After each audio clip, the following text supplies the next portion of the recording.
Nine कितना हो गया था, 90 तक हो गया था ना, 91 देखना। अच्छा 91 में देखिए दिया है कि a gaseous mixture contain oxygen and nitrogen in the ratio of 1/4 by weight। Oxygen और नाइट्रोजन का रेशियो ये दिए हैं 1/4, ठीक है, by wait.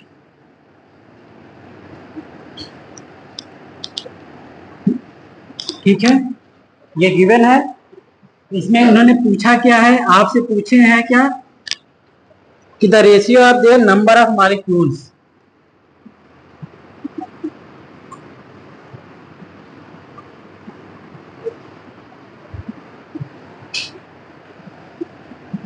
There number of molecules ये पूछे हैं, ठीक है। यहाँ पे दिया है क्या, ऑक्सीजन और नाइट्रोजन का ये रेशियो दिए हुए हैं 1/4 बाई वेट। वेट का मतलब मास एक तरीके से, ठीक है। इन्होंने दिया हुआ है, अब पूछ रहे हैं कि the ratio of their number of molecules. Number of molecules आपको निकालना है। तो इसमें जब हम देखेंगे पहले नंबर ऑफ मॉलिक्यूल्स का फार्मूला क्या होता है, जैसे हम अगर लिखें नंबर ऑफ मॉलिक्यूल्स अगर हमको निकालना है, ठीक है, तो इसके लिए फार्मूला क्या होता है बताइए भाई। हाँ, आप ये लिखते हैं gram atom into Avogadro number, ठीक है, ये चीज लिखते हैं ना, gram atom into Avogadro number. अब आपको ये कैसे पता चलेगा कि ग्राम एटम क्या होता है। तो ग्राम एटम बराबर क्या होता है, जैसे अगर मान लीजिए कोई ग्राम एटम ऐसे निकालेंगे, mass upon molecular weight, mass upon molecular weight लिखिए या मास लिखिए, ठीक है, ये होता है ग्राम एटम के लिए, ठीक। अब यहाँ पे देखिए नंबर ऑफ मॉलिक्यूल्स में अगर हम ये लगा दें तो ये चीज निकल जाएगा। अब यहाँ पे हम इसको सिंप्लीफाई और कर दें तो ये क्या हो जाएगा, number of molecules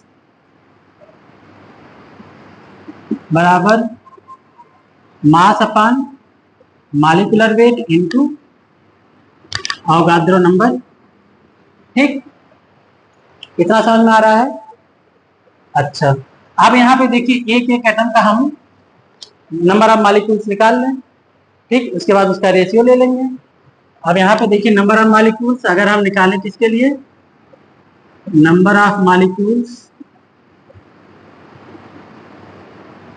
of oxygen, ठीक है, ऑक्सीजन के लिए निकालें। तो ऑक्सीजन का यहाँ पे मास कितना दिया हुआ है बताइए भाई, 1 दिया हुआ है, ठीक, 1 है। मॉलिक्यूलर वेट कितना होगा, ऑक्सीजन का molecular weight 16 into N into N में, इसको ऐसे रहने दे, ठीक। ऐसे ही नंबर ऑफ मॉलिक्यूल्स नाइट्रोजन के लिए निकाल रहे हैं, ठीक। तो इसके लिए मास कितना दिया हुआ है, 4/14 इंटू एन में, ठीक, इतना दिया हुआ है। अब इसी का हमको क्या करना है, रेशियो निकालना है, ठीक है। तो अगर हम इसका यहीं से ऐसे कर दें, रेशियो निकाल लें, यहाँ से रेशियो निकाल लें, ठीक। तो यहाँ से सिंप्लीफाई क्या होगा, ये एन और ये एन तो कैंसिल आउट हो जाएगा। इसको हम क्या लिख सकते हैं, 1/16 गुणे, ये क्या होगा, पलट जाएगी संख्या क्योंकि पूरे का बटा है, ठीक। ये हो जाएगा कितना, 14/4, ठीक है। 2 से आप काट दीजिए, 2 × 8 = 16, 2 × 7 = 14, ठीक। ये कितना आ जाएगा, 7:32, ठीक है। अब आपका ऑप्शन इसमें देख लीजिए, इसमें जो ऑप्शन इन्होंने दिया हुआ है, पहला ऑप्शन दिया था 1:4, दूसरा इन्होंने दिया है 1:8, तीसरा दिया हुआ है 7:32 और चौथा इन्होंने दिया है 3:16, ठीक है। इसमें ऑप्शन कौन सा लगाए हैं ये? नहीं, वो कौन सा माने हैं? दूसरा, दूसरा गलत है। ये ऑप्शन आपका तीसरा सही होगा, 7:32। आपको नंबर ऑफ मॉलिक्यूल्स के लिए क्या करना पड़ता है? पहले gram atom into Avogadro number से मल्टीप्लाई करते हैं तो वो क्या निकल जाता है? नंबर ऑफ मॉलिक्यूल्स निकलते हैं। यहाँ पे देखिए, यहाँ पे आपको मास दिया हुआ है और यहाँ से इसका मॉलिक्यूलर वेट भी हमको पता चल जा रहा है, तो हम ग्राम एटम से ये mass upon molecular weight into Avogadro number से मल्टीप्लाई कर दें तो नंबर ऑफ मॉलिक्यूल्स हमारे निकल जाएंगे।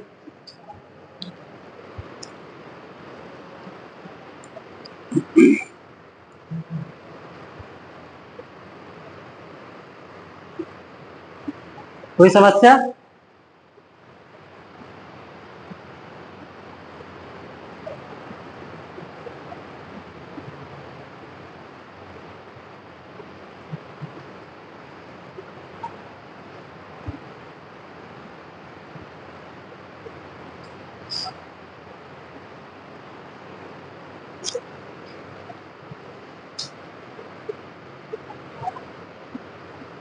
आगे चले?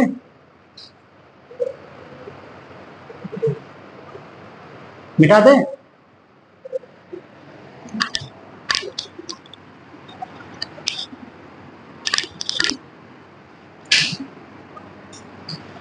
अगला देखिएगा 92। ये कह रहा है कि member of which of the following है सिमिलर केमिकल प्रॉपर्टीज।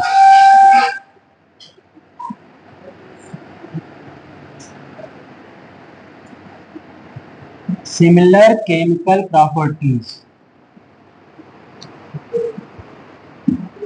ठीक है। इन्होंने ऑप्शन क्या क्या दिया है? आइसोटोप्स, आइसोटोप्स, दूसरा इन्होंने दिया है आइसोबार, तीसरा आलोट्रॉफ,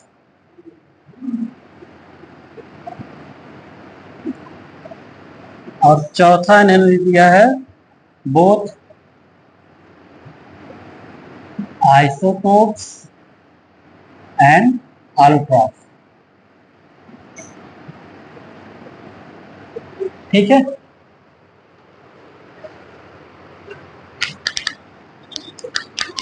इसमें बताइए भाई क्या आंसर होगा? हाँ, क्या होगा इसमें? चौथा, बोथ आइसोटोप्स एंड आलोट्रॉफ। अच्छा, ये केमिकल प्रॉपर्टीज इनकी सेम होती है, ठीक है। केमिकल प्रॉपर्टी इसकी सेम होती है। देखिए इसमें होता क्या है, आइसोटोप्स जैसे हम लिखे हैं 1H1, 1H2, 1H3, ठीक, ये हमारे आइसोटोप्स हैं। अच्छा, आइसोबार क्या होते हैं? जिनमें द्रव्यमान संख्या इक्वल हो, ठीक। जैसे जैसे आप लिखते हैं 18 आर्गन, 40 और 20 कैल्शियम, कैल्शियम 40, ये क्या है? एक दूसरे के आइसोबार हैं, ठीक है। आलोट्रॉप्स क्या होते हैं? अपर रूप, जैसे कार्बन के अपर रूप होते हैं, ठीक है। जैसे हम लिखते हैं क्या? ग्रेफाइट होता है और डायमंड हो गया, ठीक। ये आपके क्या है? ये आलोट्रॉप्स है। फ्लोरीन भी है आपका, ये क्या? कार्बन के आलोट्रॉप्स हैं, ठीक है। अब यहाँ पे आइसोटोप्स में देखिए ये क्या है, इनमें जो एटॉमिक नंबर है इन सबका, ठीक है, सेम है। एटॉमिक नंबर सेम है, तो एटॉमिक नंबर जब सेम है तो ये कहाँ पे रखे जाएंगे? जहाँ पे हाइड्रोजन होगा, ठीक है, वहां पे रखे जाते हैं।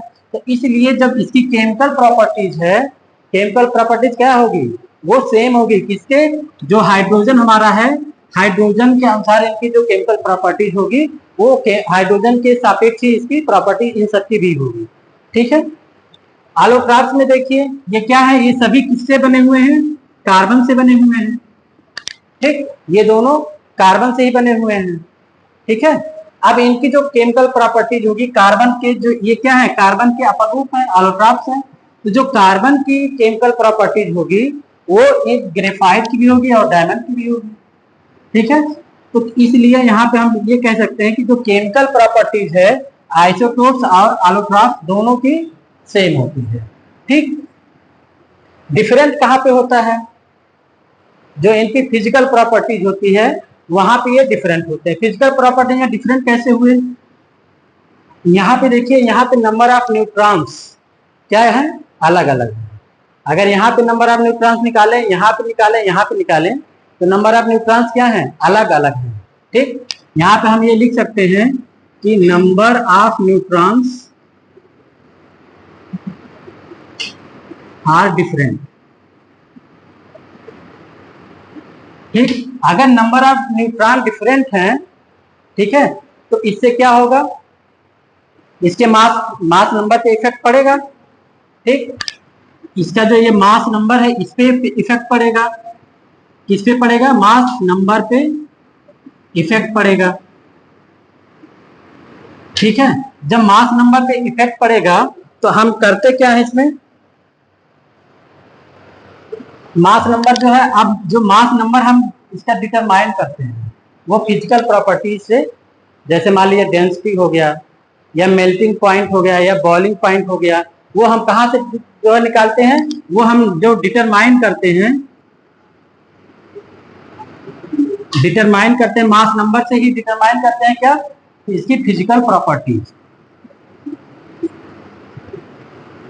ठीक है, फिजिकल प्रॉपर्टीज। आप फिजिकल प्रॉपर्टीज में आप यहां से क्या मास नंबर से ही जो फिजिकल प्रॉपर्टीज निकालते हैं। मास फिजिकल प्रॉपर्टीज में आपका आएगा क्या? जैसे आप डेंसिटी निकालना हुआ, ठीक है, या आपको मेल्टिंग पॉइंट या बॉइलिंग पॉइंट निकालना हुआ, मेल्टिंग पॉइंट या बॉइलिंग पॉइंट, तो ये आपके कहां से आ रहे हैं? फिजिकल प्रॉपर्टीज में है। जब ये फिजिकल प्रॉपर्टीज में है तो ये यहाँ से क्या हो रहा है? ये डिफरेंट हो जा रहे हैं। ठीक है, ऐसे यहाँ पे देखिए ग्रेफाइट और डायमंड की बात कर लें तो जो ग्रेफाइट है वो हमारा क्या है? विद्युत का सुचालक है। ठीक है, विद्युत का सुचालक होता है, और ये डायमंड विद्युत का सुचालक होता है। ये सॉफ्ट होता है, ये बहुत ही हार्ड होता है। ठीक है, ये ओपेक होता है और ये ये क्या ट्रांसपेरेंट होता है एक तरीके से। जो हमारा डायमंड होता है वो ट्रांसपेरेंट होता है और ये जो होता है वो ओपेक होता है। ठीक है, तो ये इनके फिजिकल प्रॉपर्टीज में ये डिफरेंस कर रहा है। ये फिजिकल प्रॉपर्टीज में ये डिफरेंस शो कर रहा है। इसलिए आपकी जो केमिकल प्रॉपर्टीज होगी, केमिकल प्रॉपर्टीज सेम होगी लेकिन फिजिकल प्रॉपर्टीज आपकी डिफरेंट होगी। ठीक है, ठीक, समझे कि नहीं? समझ में आया? क्या आपको कोई समस्या समझी? हाँ, देखा जा सकता है। ठीक है, पारदर्शी होता है। और जो ओपेक मीन्स क्या होता है? अपारदर्शी। जो ग्रेफाइट होता है ये ओपेक होता है, अपारदर्शी होता है। और जो डायमंड होता है, डायमंड वो पारदर्शी होता है, ट्रांसपेरेंट होता है। ठीक है, आप उस तरफ से उस तरफ आपको देखा जा सकता है। क्रिस्टलिक उसका क्रिस्टल संरचना होता है। ठीक है, वो ओपेक होता है, वो क्या कहते हैं? ट्रांसपेरेंट होता है। ठीक, इसको पढ़िएगा।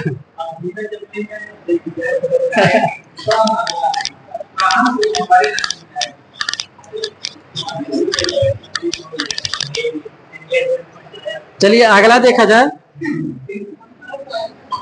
ये 93 नंबर देखा जाए। ये कह रहे हैं कि the number of electron that can be accommodated in 3p atomic orbital. ये पूछ रहे हैं कि the number of electron in 3p atomic orbital. ठीक है, एटॉमिक 3p एटॉमिक ऑर्बिटल में पूछ रहे हैं कितने नंबर ऑफ इलेक्ट्रॉन्स होंगे। ठीक, इन्होंने जो ऑप्शन दिया है देखिएगा 2, दूसरा इन्होंने ऑप्शन दिया है 4, तीसरा ऑप्शन इन्होंने दिया है 6 और चौथा ऑप्शन इन्होंने दिया है 8। ठीक, बताइएगा क्या होगा इसमें सही? इसमें 2 इलेक्ट्रॉन होंगे। देखिए यहाँ पे क्या इन्होंने क्या कहा है कि एटॉमिक ऑर्बिटल। ठीक है, एटॉमिक ऑर्बिटल इन्होंने कहा है। तो एक चीज ध्यान दीजिएगा, अगर ये 3p सबसेल बोले होते, अगर ये 3p सबसेल बोलते, ठीक है, तब आपका 6 इलेक्ट्रॉन होता। लेकिन इन्होंने क्या कहा है, 3p एटॉमिक ऑर्बिटल, ऑर्बिटल जो सबसेल होता है, जो सबसेल होता है वो क्या होता है, वो कलेक्शन ऑफ ऑर्बिटल्स होते हैं। हम इसको लिख सकते हैं कलेक्शन ऑफ ऑर्बिटल।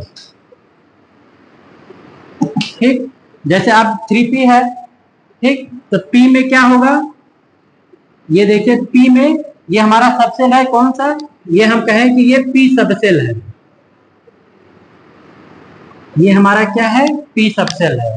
ठीक, p सबसेल में हमारे कितने ऑर्बिटल हैं, 3 ऑर्बिटल हैं। ठीक, तो अब एक ऑर्बिटल में मैक्सिमम कितने इलेक्ट्रॉन होते हैं। ठीक, अगर हम कहें एक, देखिए इसको फुल कर दें, एक ऑर्बिटल में कितने इलेक्ट्रॉन, 2 इलेक्ट्रॉन। ठीक, तो जब एटॉमिक ऑर्बिटल की बात करेंगे तो आपके 2 इलेक्ट्रॉन, जब सबसेल की बात करेंगे p सबसेल में तो 6 इलेक्ट्रॉन, अगर d सबसेल होता तो 10 इलेक्ट्रॉन, f सबसेल होता तो 14 इलेक्ट्रॉन। ठीक है, कोई कंफ्यूजन तो नहीं है ना। ठीक, तो यहाँ पे आपका जो ऑप्शन सही होगा, एटॉमिक ऑर्बिटल में 2 इलेक्ट्रॉन मैक्सिमम रह सकते हैं। हाँ, आंसर गलत होगा, आप मिला लीजिएगा आंसर। हाँ हाँ, चलिए एक ये बहुत ही पेट क्वेश्चन आपका है।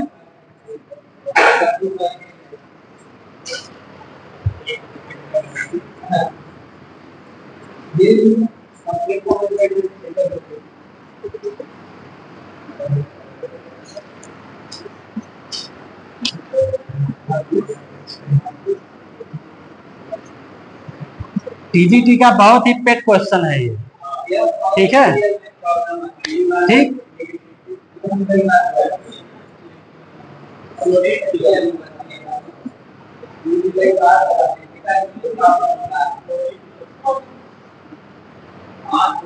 ठीक है, ये हमेशा लगभग हर साल ये पूछा हुआ क्वेश्चन है।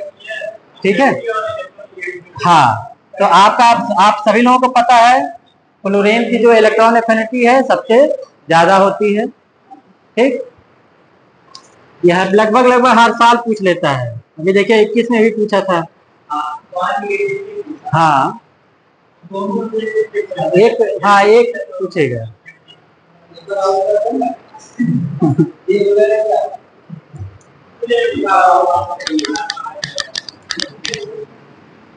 अगला क्वेश्चन देखिए, बहुत ही अच्छा क्वेश्चन है।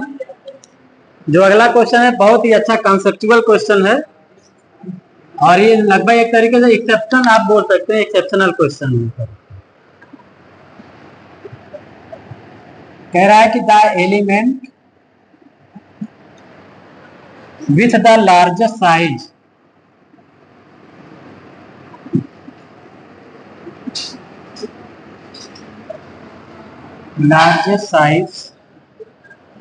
among the following।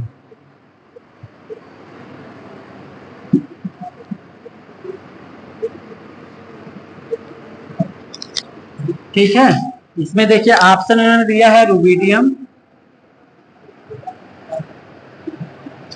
दूसरा दिया इन्होंने मैग्नीशियम, तीसरा इन्होंने दिया है बेरियम, और चौथा इन्होंने दिया है लिथियम। इसमें बताइएगा क्या होगा, कौन सा। इसमें रुबिडियम होगा। ठीक, कैसे होगा,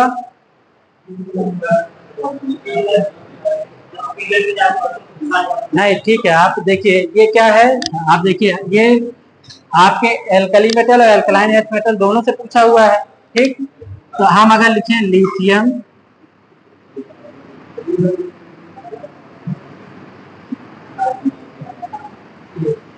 ठीक है,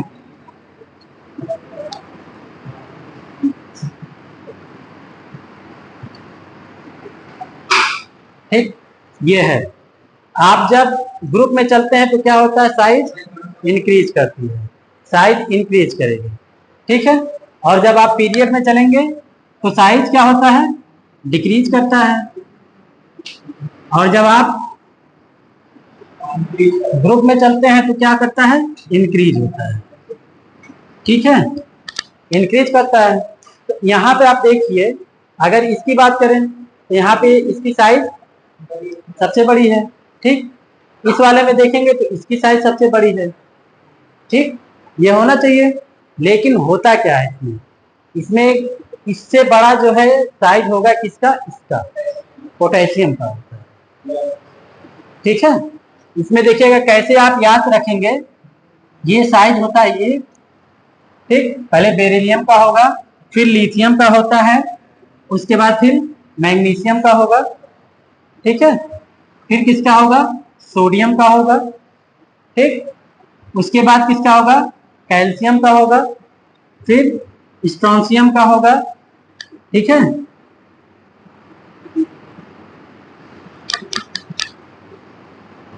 उसके बाद किसका होगा, बेरियम का होगा। फिर यहां से किसका जाएगा, ये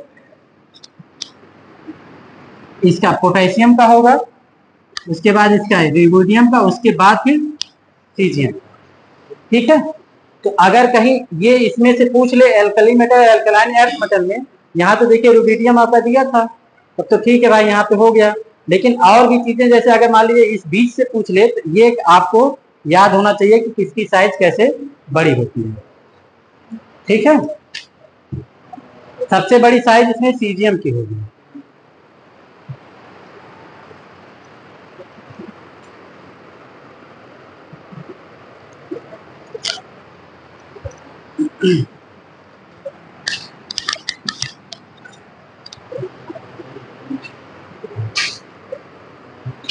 अगर यहीं पे अगर ऐसे दे देता, ऑप्शन यहाँ पे एक दे देता कि अगर सोडियम दे दिया, मैग्नीशियम दे दिया, स्ट्रोंशियम दे दिया और पोटेशियम दे दिया।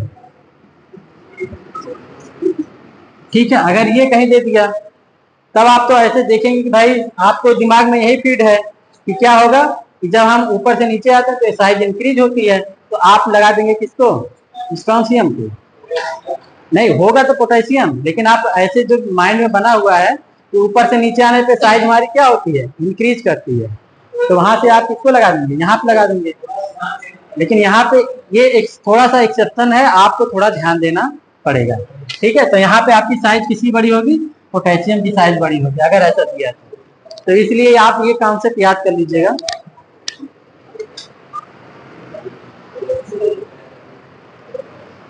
मिटा दो,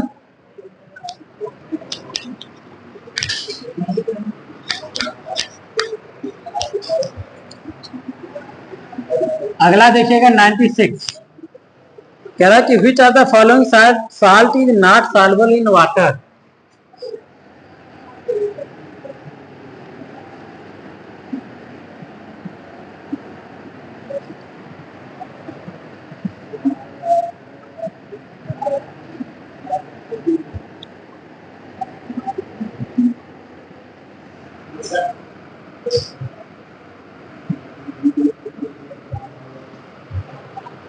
इसमें दिया है इन्होंने, देखिए K2CO3, दूसरा ऑप्शन इन्होंने दिया है BaCO3,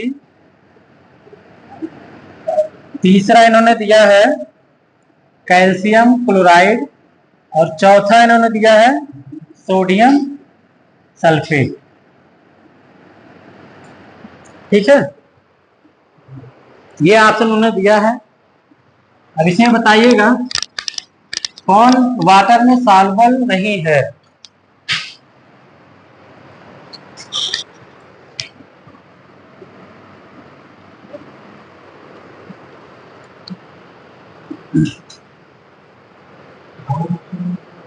कौन सा ऑप्शन सही है, हाँ हाँ, इसमें जो आपका ऑप्शन सही होगा ये बेरियम कार्बोनेट। ठीक है, ये आपका सॉल्युबल नहीं होगा किसमें, वाटर में। एक चीज ध्यान दीजिए, जब एल्कली मेटल होंगे, ठीक, एल्कली मेटल के जो कार्बोनेट और बाई कार्बोनेट होते हैं वो वाटर सॉल्युबल होते हैं। एल्कली मेटल के कार्बोनेट एंड बाइकार्बोनेट। ये क्या है? ये सब है वाटर सॉल्युबल होते हैं। ठीक है,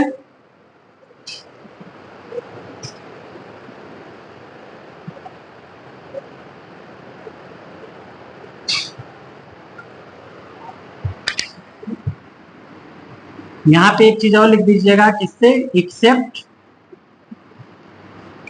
लिथियम। ठीक है, जो लिथियम के कार्बोनेट और बाइकार्बोनेट होंगे वो वाटर सॉल्युबल नहीं होते हैं।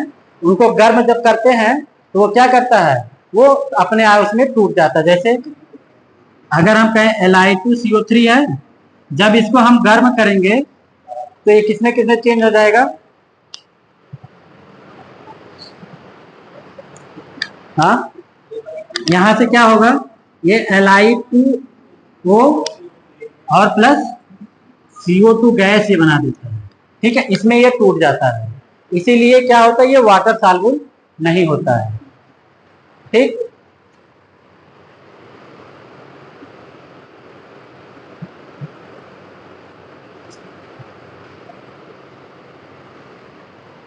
और अगर एल्कलाइन अर्थ मेटल है, ठीक, यहां लिख देता है,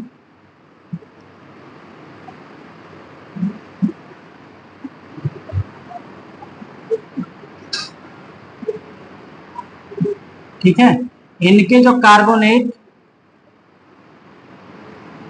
एंड सल्फेट होते हैं, ये क्या होते हैं? वाटर सॉल्युबल इनसॉल्युबल होते हैं, वाटर इनसॉल्युबल।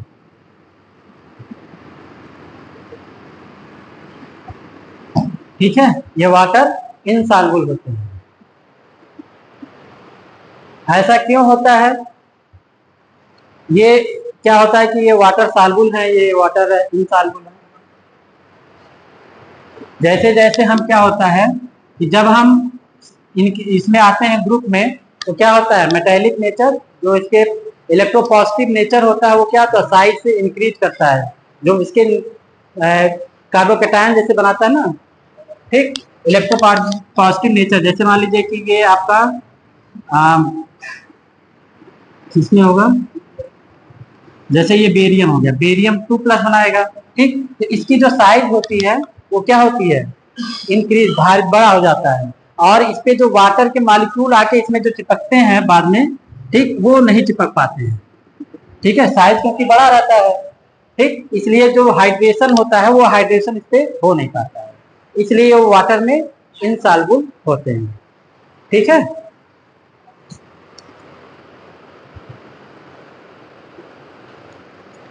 अब देखिए एल्कली मेटल के जो सल्फेट होंगे, ये भी लिख लीजिए, एल्कली मेटल, हमारे एल्कली मेटल के जो सल्फेट हैं ये भी क्या है, वाटर सॉल्युबल होते हैं। इसमें भी एक्सेप्ट लिथियम, लिथियम के भी जो सल्फेट होंगे वो भी वाटर में सॉल्युबल नहीं होंगे, और सभी वाटर सॉल्युबल होते हैं।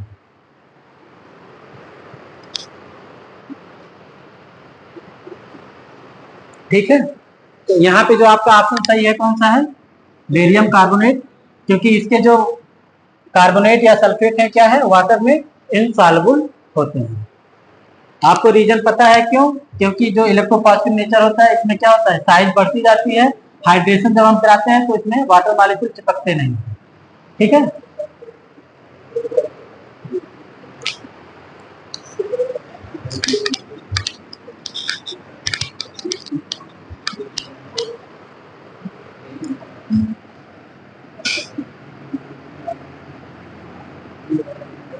97 देखिएगा, कह रहा है कि does not follow octet rule. The octet rule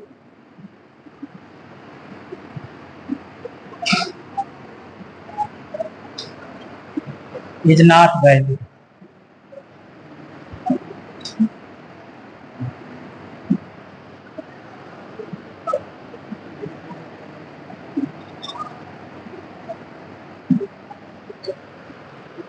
ठीक है, इनमें इन्होंने दिया है CO2, दूसरा इन्होंने दिया है H2O, तीसरा इन्होंने दिया है O2 और चौथा इन्होंने दिया है CO। ठीक, मिटा देंगे।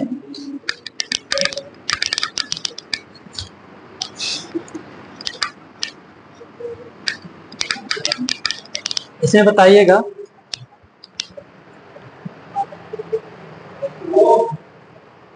कौन सा H2O होगा, इसका ऑक्टेट कंप्लीट नहीं होता है। हाइड्रोजन में, हाइड्रोजन के उसमें 2 ही इलेक्ट्रॉन तो रहेंगे। अब देखिए इसका बना लीजिए एक एक, जैसे ये है ना, ये CO है, CO2 का हमने बनाया।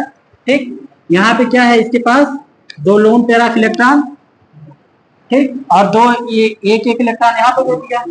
ठीक, वास्तव कोश में 6 इलेक्ट्रॉन होता है, तो 1 इलेक्ट्रॉन ये इसका है, ये इसका है, और एक क्या किया, ये कार्बन का है एक एक, यहाँ भी वही हाल है। ठीक, और यहाँ पे इसके पास 2 लोन पेयर ऑफ इलेक्ट्रॉन।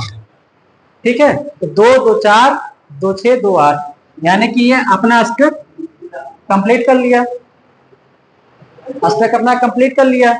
यहाँ पे देखिएगा ये वाला ऑक्सीजन भी अपना स्ट्रक्चर कंप्लीट कर लिया। कैसे, 2 इलेक्ट्रॉन 2 4 2 6 और 2 8। ठीक है, ये हो गया। अब इस कार्बन का देखिए 2 2 4 2 6 2 8, ये हमारा कार्बन का भी कंप्लीट हो गया। तो CO2 में तो आज तक कंप्लीट है। देख लेते हैं H2O में,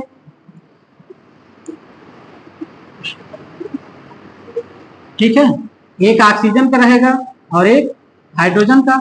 यहाँ पे एक हाइड्रोजन का एक ऑक्सीजन का, इसके पास 2 लोन पेयर ऑफ इलेक्ट्रॉन। ठीक है, आप देखिए हाइड्रोजन के कितने इलेक्ट्रॉन रहते हैं, 2 इलेक्ट्रॉन उसके इसमें अष्टक में, तो 2 इसका कंप्लीट है, 2 इसका कंप्लीट है, और ये ऑक्सीजन का देखिए, ऑक्सीजन का भी कंप्लीट है ऑक्टेट। ठीक है, ऐसे O2 में भी कंप्लीट होगा। देखते हैं इसका CO का, C डबल बॉन्ड O। ठीक है, यहाँ पे देखिए, यहाँ पे क्या है, 1 इलेक्ट्रॉन इसका है, ये 2 ऑक्सीजन के हो गए और 2 कार्बन का हो गया। ठीक है, ये समझ में आ रहा है कि नहीं, जैसे मैंने बता रहा हूँ कैसे ये इलेक्ट्रॉन साझा कर रहा है। जैसे अगर कोई बांड, जैसे सिंगल बांड कोई बनाता है तो 1 इलेक्ट्रॉन इसका रहता है और 1 इलेक्ट्रॉन इसका रहता है। यहाँ पे डबल बांड बनाया है तो 2 इलेक्ट्रॉन अपना साझा किए हैं। ठीक है, और इसके वाहकम कोश में 6 रहता है, लेकिन 2 क्या किया, बांड बना लिया, बचे कितना, 4 बचे, तो 4 आप यहाँ पे शो कर दीजिए। ठीक, यहाँ पे देखिए ऑक्सीजन का तो ऑक्टेट कंप्लीट हो गया। ठीक, क्या कार्बन का ऑक्टेट कंप्लीट है, नहीं है, कार्बन का देखिए 4 ही इलेक्ट्रॉन है। ठीक, तो यहाँ पे देखिए जिनका इलेक्ट्रॉन ऑक्टेट कंप्लीट नहीं होता, इनकम्प्लीट होता है, उसको हम हाइपोवैलेंट बोलते हैं। ये हमारा, इसको बोलते हैं क्या, हाइपोवैलेंट बोलते हैं। ठीक, और जिनका जैसे मान लीजिए कि हमारा PCl5 है, PCl5 अगर है तो इसमें हम देखेंगे 5 हमारे क्या है, 5 क्लोरीन जुड़ेंगे। ठीक, अब यहाँ पे जो साझा होगा, एक इसका होगा, एक इसका होगा। ठीक, ये हो गया ना। अब यहाँ पे देखिए इसके पास कितने, फास्फोरस के पास कितने इलेक्ट्रॉन हो गए, 2 2 4 2 6 2 8 2 10। अष्टक में कितने होने चाहिए, 8, लेकिन ये कितना किया, 10। इसको बोलते हैं हाइपर वैलेंट बोलते हैं। ठीक है, तो हाइपर का मतलब आप समझिए, जैसे अभी आपको गुस्सा आता है तो आप कहते हैं मैं ये कर लूंगा, ये कर लूंगा, बहुत ढेर सारे, वही चीज इसके पास है, 8 होने चाहिए थे, लेकिन जब ये हाइपर हो गया तो ये 10 रख लिया। ऐसे सल्फर है, सल्फर 12 रख लेता है, SF6, जैसे ये है क्या, SF6, इसमें S में कितने होंगे, 12 होंगे, तो ये हाइपर वैलेंट कहलाएंगे। और जिनका कंप्लीट नहीं होता, इनकम्प्लीट होता है, उसको हाइपोवैलेंट बोलते हैं। तो ये भी कभी हो सकता है, क्वेश्चन पूछ सकता है, तो ये भी याद रखिएगा। हाँ जी ना, हाँ, वो जो भी रहेंगे जिनके पास वो ऑक्टेट में 8 से ज्यादा इलेक्ट्रॉन हो वो हाइपर, जिनका 8 से कम है वो हाइपो, और जिनका ऑक्टेट कंप्लीट हो तो भाई है।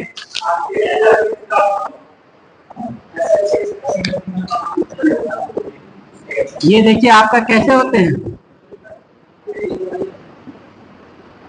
ये आपका पहले स्क्वायर बनाते हैं ये, ठीक, और ये दोनों पेयर ऑफ इलेक्ट्रॉन यहाँ पे जैसे ये होता है, ठीक, ये ऑक्टाहेड्रल ज्योमेट्री होती है, ठीक है। तो अभी देख लीजिए यहाँ पे 2 2 4 2 6 2 8 2 10 2 12, सल्फर के पास 12 इलेक्ट्रॉन, ठीक, तो ये हाइपर वैलेंस कहलाएगा। हाँ बनाना तो चाहिए था इसके 2 ही बांध, भाई ऑक्सीजन फैमिली का है, बनाना तो 2 ही बांध बनाना चाहिए था, लेकिन ये क्या करता है ऑक्टेट को अपने, हाँ ठीक है। तो यहाँ पे जो आपका ऑप्शन सही है कौन सा है, CO हो जाएगा, ठीक है, क्योंकि इसका ऑक्टेट कंप्लीट नहीं है। समझ आ रहा मास्टर?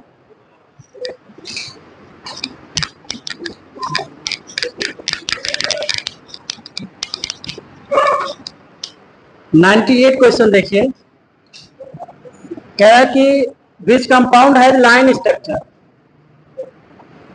लाइन स्ट्रक्चर, ठीक है। लाइन स्ट्रक्चर का मतलब आप कह सकते हैं क्या, लीनियर, ठीक है, लीनियर स्ट्रक्चर कौन किसका होगा। ऑप्शन देखिए, ऑप्शन में दिया है CCl4, दूसरा दिया है SO2, तीसरा ये दिए हैं C2H2, और चौथा ये दे रहे हैं C2H4। हाँ यहाँ पे देखिए C2H2 आप कैसे निकालेंगे, इसका हाइब्रिडाइजेशन निकाल लीजिए, ठीक। तो यहाँ पे हाइब्रिडाइजेशन निकालेंगे तो क्या आएगा, sp3, यहाँ पे भी sp3 आएगा। ये समझ में आ रहा हो कैसे sp3 आया, इसके पास एक लोन पेयर ऑफ इलेक्ट्रॉन भी होता है, जैसे आप निकाल लीजिए। तो यहाँ पे देखिए, यहाँ पे क्या होगा, यहाँ पे sp होगा और यहाँ पे sp2 होगा। sp2 अगर है तो क्या बनेगा इसका, प्लेनर, ठीक है, प्लेनर स्ट्रक्चर होता है, वो प्लेन में रहता है, ठीक है। और अगर ये है तो ये इसका लीनियर, ये हमारा टेट्राहेड्रल, ठीक है, और ये भी हमारा टेट्राहेड्रल बनाएगा, ठीक। अगर ना समझ में आया तो उसका स्ट्रक्चर बनाए या और दूसरी तरीके से बता। जैसे अगर इसको निकालना है तो जो आपके पास जैसे हाइब्रिड इसे नंबर ऑफ इलेक्ट्रॉन देख लीजिए, ठीक, ये इसमें देखिए क्या होगा, 6 होते हैं, ठीक, तो 6 3 18 हो जाएगा, ठीक। जब ये 9 से कितने 8 से ज्यादा होते हैं तो आप क्या करते हैं, 9 से ज्यादा होते हैं तो इसमें 8 से डिवाइड करते हैं, तो 8 गुना 16, बचा कितना 2, आप जब बचा तो यहाँ से 2 से डिवाइड करेंगे, 1 बचा, ठीक है, ये हो गया कैंसिल। अब आपके पास देखिए हाइब्रिड ऑर्बिटल कितने हुए, 3 आ रहा है ना। यहाँ पे आप क्या करेंगे, यहाँ पे ये भी चेक करेंगे कि लोन पेयर है कि नहीं है, ठीक। तो लोन पेयर निकालने के लिए आप क्या करते हैं, जो ये हाइब्रिड ऑर्बिटल आया, ठीक, हाइब्रिड ऑर्बिटल माइनस ये जो यहाँ पे जुड़े हैं, कितने कितने जुड़ा हुआ है, 2, ठीक। तो ये हम लिख सकते हैं यहाँ पे 3 - 2 यानी कि 1, लोन पेयर कितना आ गया, 1 आ गया। तो 3 और 1 कितना हो जाएगा, 4 हो गया। हाइब्रिड ऑर्बिटल आप कितने आपके पास आ गया, 4 पे क्या बनेगा, sp3, ठीक। इसका स्ट्रक्चर देखिए कैसे होता है, इसके पास एक लोन पेयर ऑफ इलेक्ट्रॉन होता है, ठीक है। हाँ सर, आप किसी भी तरीके से निकाल सकते हैं। हाँ हाँ, अरे सॉरी टेट्राहेड्रल नहीं, सॉरी बेंड शेप होगा इसका, बेंड शेप होगा, ठीक है, सॉरी ये बेंड शेप होगा, ठीक है। हाँ और इसका देखिए, इसका अगर बनाना चाहें ये देखिए, अगर हम ऐसे बनाएं यहाँ पे हाइड्रोजन, यहाँ पे हाइड्रोजन, यहाँ पे हाइड्रोजन, और ये क्या होता है, इसके पास एक पी ऑर्बिटल होता है जो पाई बांड से जुड़ा रहता है। ठीक, तो ये देखिए प्लेन में है ना, इसलिए इसका जो स्ट्रक्चर बनता है कैसा, प्लेनर बनता है। इसका देखिए,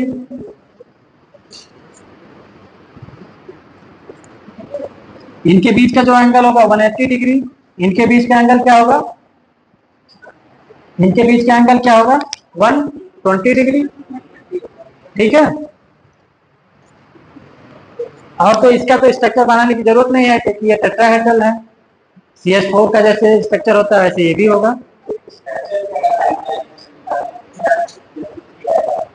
तो वहां पे आपका 1 2 sp, हाँ वहां से नहीं आएगा।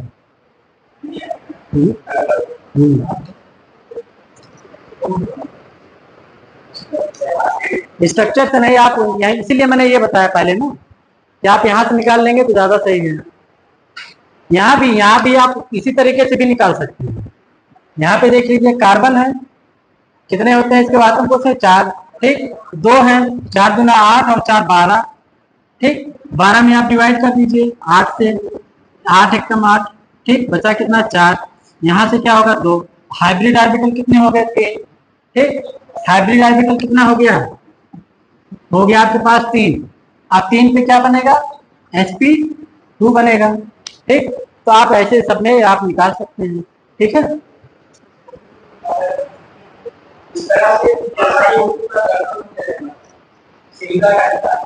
हाँ उसका गड़बड़ आएगा, स्ट्रक्चर से ही आएगा। तो कुछ चीजें हैं जो आपके स्ट्रक्चर से आएगा, कुछ चीजें यहाँ से आप निकाल लीजिए। ठीक है, ये कार्बन है ना, कार्बन के आटम को कितने इलेक्ट्रॉन 4, कितने कार्बन है 2, तो 4 दूना 8, और इसमें देखिए 4 है तो 4 है और 8 और 4 12।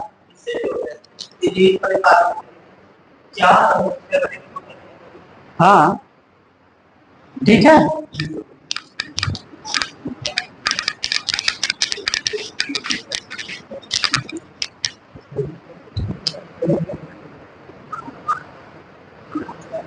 नाइन्टी 99 देखा जाए, कह रहा है किसमें जो है आयनिक एंड कोवैलेंट दोनों बांड मौजूद है। ठीक है, आयनिक और कोवैलेंट दोनों मौजूद है। इसमें देखिएगा पहला क्या दिया है NaOH, दूसरा ये दे रखे हैं CO2, तीसरा ये दे रहे हैं CCl4, और चौथा दे रहे हैं CaO।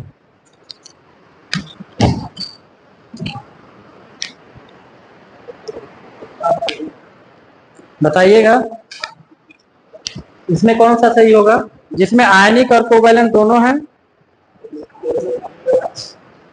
हाँ NaOH, ठीक है, इसमें जो आपका ऑप्शन सही है कैसे NaOH।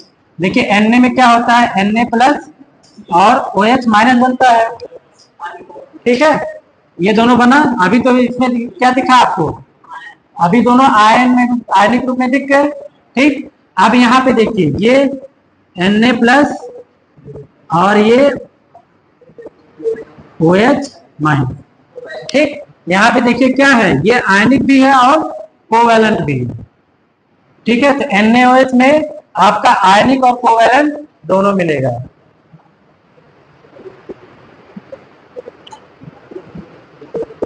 अब जैसे NaOH के साथ आपका जैसे मान लीजिए अगर KCl भी दिया रहेगा, KCl, ठीक है, तो KCl में भी आपका वही है, इसमें क्या बनेगा K प्लस और Cl माइनस, यहाँ पे K प्लस और C triple bond N minus. ठीक, ये बनेगा। तो यहाँ पे भी क्या है आयनिक और कोवैलेंट दोनों है। ठीक है, या अगर दे दे कैल्शियम कार्बोनेट, इसमें भी क्या बनेगा Ca2 प्लस और CO3 2 माइनस। ठीक, अब ऑक्सीजन कार्बोनेट में ये भी आपका क्या होगा, ये इसमें कोवैलेंट बॉन्ड बनेगा। ठीक है,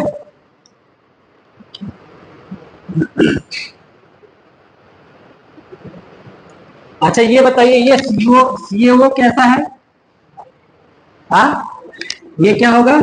ये आयनिक होगा, ठीक है।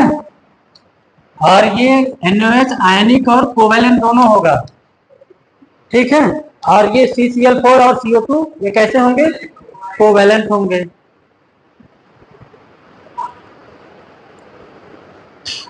अब इसके और एग्जांपल, जैसे MgO, NaCl, ठीक है, ये हो जाएगा। और आपका जैसे अगर आ जाए CaCl2 भी होगा, तो ये आपके आयनिक के एग्जाम्पल हैं।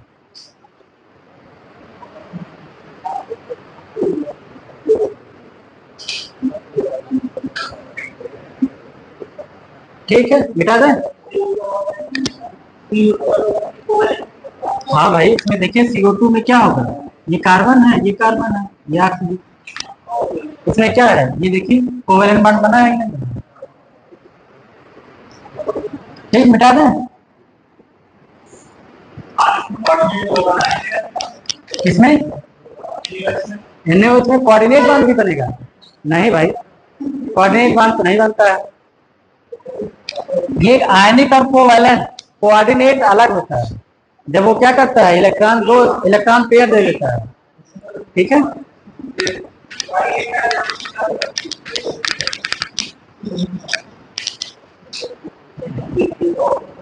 अगला देखिए 100 नंबर क्वेश्चन।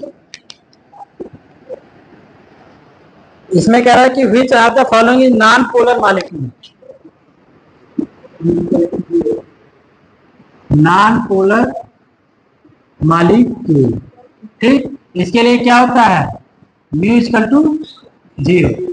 ऑप्शन देखिएगा, ऑप्शन में दिया है NH3, दूसरा ऑप्शन दे रहे हैं HCl, तीसरा CCl4 और चौथा क्या होगा, H2O। इसमें बताइए किसका होगा? हाँ, इसमें आपका ऑप्शन कौन सा सही होगा? CCl4। इसको बताने की जरूरत है? बताने की जरूरत तो है नहीं।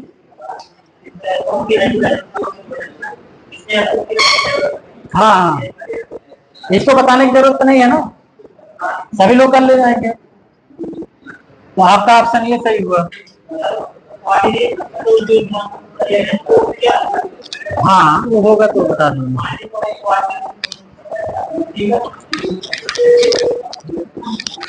आगे देखिएगा 101। ये पूछ रहा है कि हैबर प्रोसेस में कैटलिस्ट का यूज कौन सा है इसमें? इन हैबर प्रोसेस,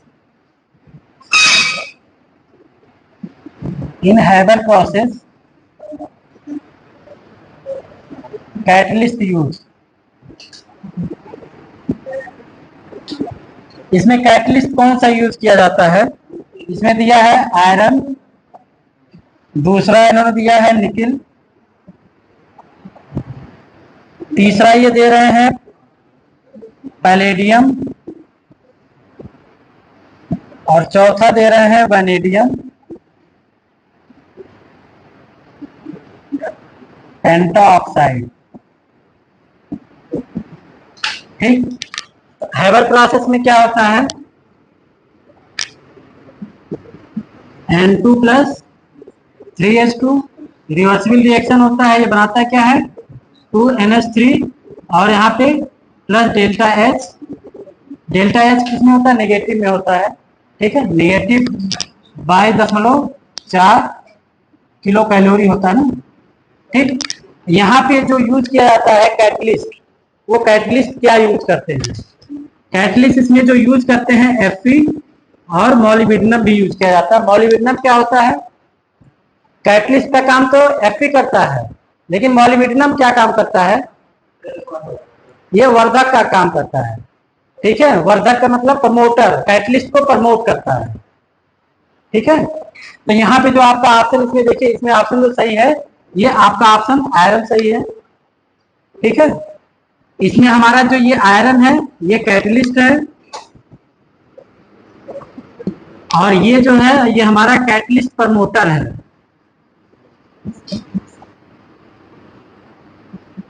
ये कैटलिस्ट प्रमोटर का काम करता है। ठीक है, बस एक क्वेश्चन 2 क्वेश्चन बचा है, 2 क्वेश्चन बचा है, तब तो अभी आ रहे हैं। हाँ, बस न्यूमेरिकल ही है भाई बहन, ये खत्म हो जाएगा ना आज। 102 नंबर देखिए क्या दिया है, पीएच की वैल्यू ये दिए हैं, पीएच ऑफ 0.01 मोल NaOH। ठीक है, अब इसमें इन्होंने पूछा है पीएच की वैल्यू पूछा है, ठीक, NaOH में, ये एम में दिया मोलर में, अगर हम NaOH को तोड़ें क्या बनेगा, Na+ और OH माइनस। ठीक है, इन्होंने क्या दिया है 0.01 मोल, 0.01 यहाँ पे है तो ये भी उतना ही बनेगा, और ये OH माइनस भी कितना बनेगा 0.01 है। ठीक है, कितना बनेगा, आप देखिएगा यहाँ पे क्या है, यहाँ पे देखिए OH माइनस है ना, तो यहाँ पे हम क्या लिख सकते हैं, यहाँ पे सीधे हम लिख सकते हैं कि कंसंट्रेशन ऑफ OH कितना हो जाएगा, कंसंट्रेशन ऑफ OH माइनस ये कितना हो जाएगा 0.01। ठीक, या इसको हम क्या लिख सकते हैं, इसको लिख सकते हैं 1 × 10⁻⁻², ये लिख सकते हैं। ठीक, आप देखिए पीओएच क्या होता है, minus log OH minus concentration of OH minus. ठीक है, ये होगा, यहाँ पे अब ये वैल्यू पुट कर दें, माइनस लॉग ये 1 × 10⁻²। ठीक, ये होगा, अब यहाँ पे क्या होगा, ये हो जाएगा -2 और माइनस पहले तो भी है। ठीक, तो ये हो जाएगा +2 लॉग बेस 10। ठीक, और लॉग 10 की वैल्यू क्या होता है 1 होगा, यहाँ पे आ गया क्या पीओएच की वैल्यू +2 आ गया। ठीक है, पीओएच अगर इतना आ गया तो हाइड्रोजन आयन कंसंट्रेशन पीएच बराबर होता है क्या 14 - पीओएच। ठीक है, ये होता है, तो पीएच बराबर क्या आ जाएगा 14 - 2 = 12।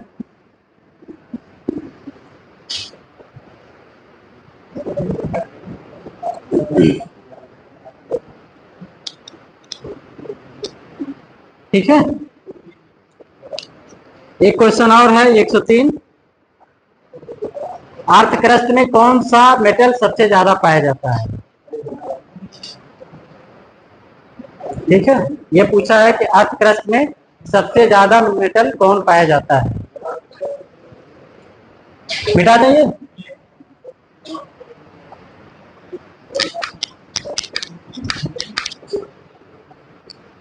103 नंबर पूछ रहा है, अच्छा, विच of the following is the second molecule. ठीक है, ठीक है,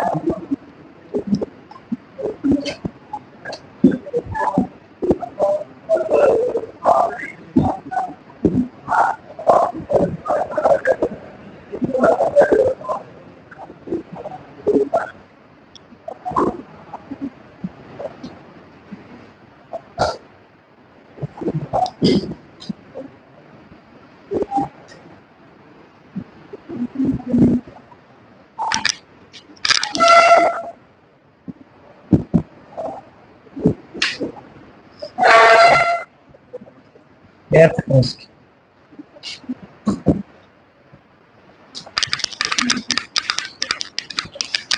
इसमें देखिए जो ऑप्शन इन्होंने दिया है, पहला कॉपर,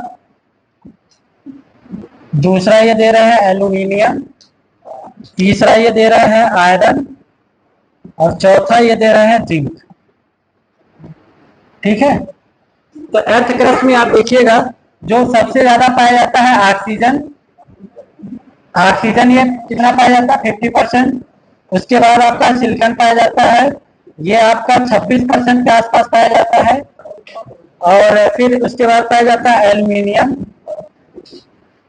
एल्युमिनियम 7.5%, और उसके बाद क्या, हाँ आयरन पाया जाएगा आयरन आपका कितना 4.7% के आसपास पाया जाता है। उसके बाद आपका कैल्शियम, ये आपका लगभग होता है 3.4%। ठीक है, तो यहाँ से ये देखिए ये क्या है, ऑक्सीजन और सिलिकॉन, ये आपके नॉन मेटल होते हैं।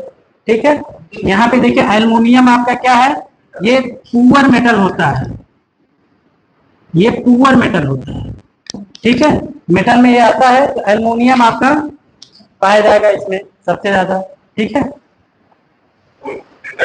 मेटल मेटल हाँ, ये तो मेटल में आपका कौन सा होगा, ये आपके क्या है, ये आपके नॉन मेटल। अच्छा अच्छा, सेकंड, हाँ सॉरी, अच्छा यहाँ पे सेकंड पूछा, हाँ ठीक है, तो ये यहाँ पे आपका कौन सा होगा, आयरन हो जाएगा। ठीक है,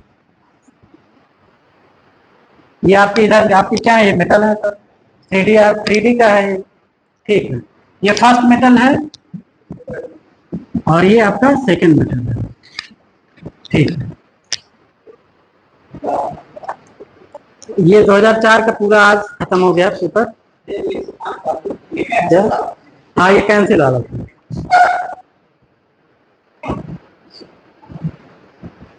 यहाँ पे एक चीज और लिख रही है, सोडियम भी आपका पाया जाता है, और सोडियम पोटेशियम आपका लगभग,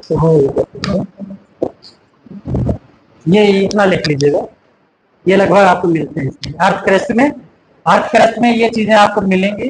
ठीक है,